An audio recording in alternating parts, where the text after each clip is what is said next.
आपने कभी सोचा है कि बुराई वास्तव में क्या है?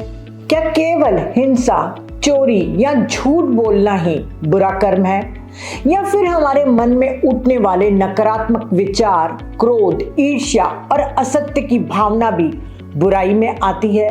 तो आज की कड़ी में हम समझेंगे कि कौन कौन से बुरे कर्म हैं और कैसे हमारे मन, वाणी और शरीर से किए गए प्रत्यक्ष और अप्रत्यक्ष कर्म हमारे जीवन को गहराई से प्रभावित करते हैं। जी हाँ, आपने बिल्कुल सही सुना।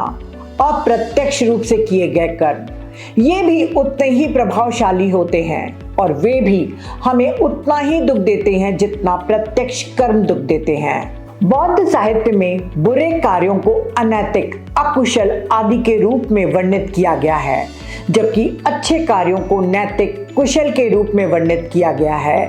यदि किसी कर्म का उद्देश्य स्वयं या दूसरों को हानि पहुंचाना है तो वह अकुशल कर्म है।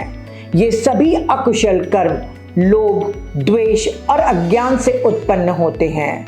इनसे 10 अकुशल कर्म बनते हैं जो दुख और पीड़ा का कारण बनते हैं।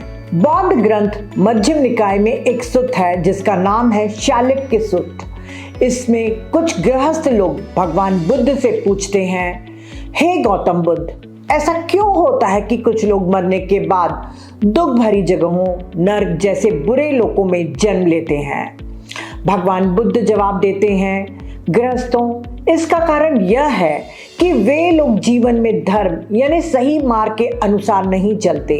वे गलत और अधर्मी काम करते हैं, इसीलिए मरने के बाद वे दुख, गरीबी और नर्क जैसी बुरी जगहों पर जाते हैं।